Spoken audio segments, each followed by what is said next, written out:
Bismillahirrahmanirrahim. Hello everyone and welcome to my channel again.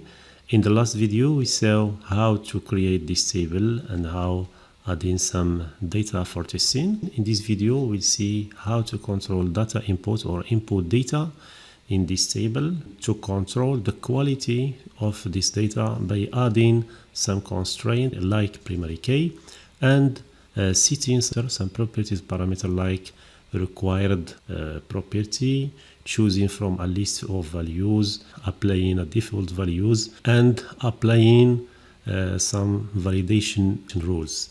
We will start by applying a primary key in this table. Right click in the name of this table here and choose design view.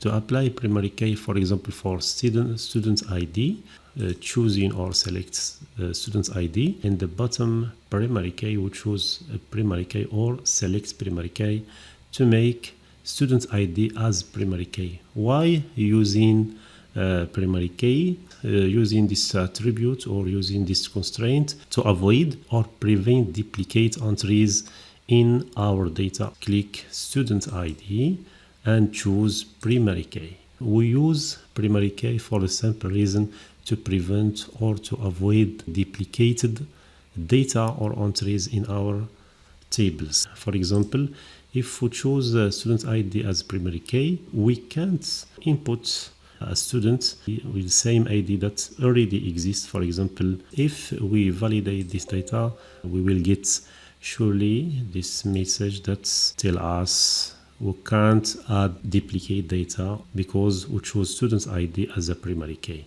For example, if I want the first name and last name to be unique, I can choose a composite key or a primary key that contains a first name and last name, both first name and last name.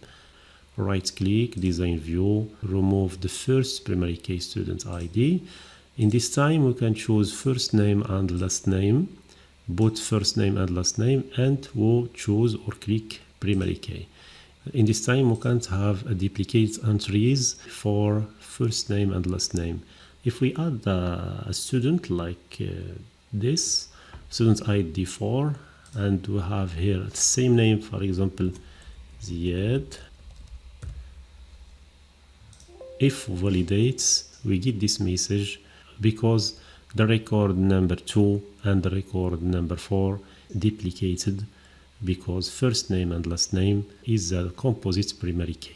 So we can add some properties to control input data. For example, birthday as required. We'll see how to do it. Right click, design view, and here for birthday we choose for a property required and select yes. We can't accept null value for birth dates. For example, if we enter some data here, if I keep it blank, we will have an error. You must enter a value for student birthday field. We can add another thing to control the data. For example, for gender that accept two values, F and M, we can make it input from a list or choosing from a list. For example, right click here, design view, and for gender we can select lookup, choose for a combo box. A combo box will allow us to choose the data from a list of values. For example, here in table or query, we will choose simply a values list and we'll enter F for a female and M for a male, and save the data and apply view.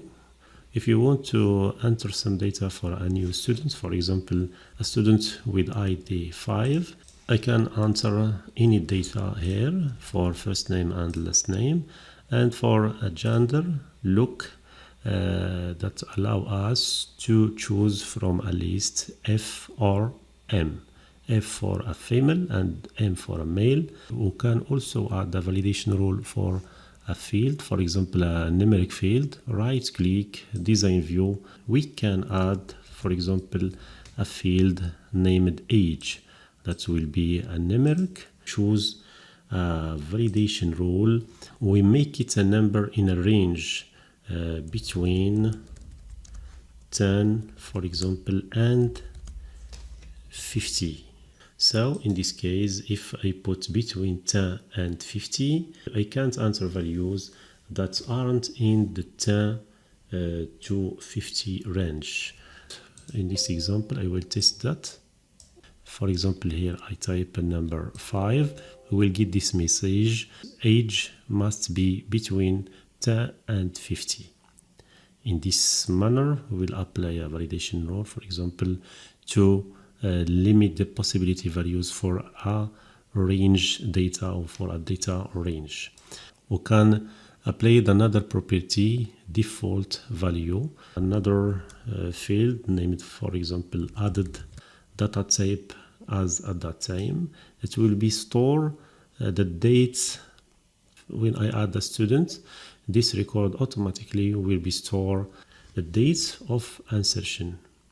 Is quite simply, we will choose added at, and the default value will apply a function named dates to get system dates automatically from our computer. For the formats, we will keep it general like that.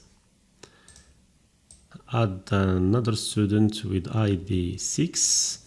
Any data here, we'll choose from, for the age, we'll put 40, and automatically we'll get a dates added at field automatically. I hope you understood all these things. See you next video.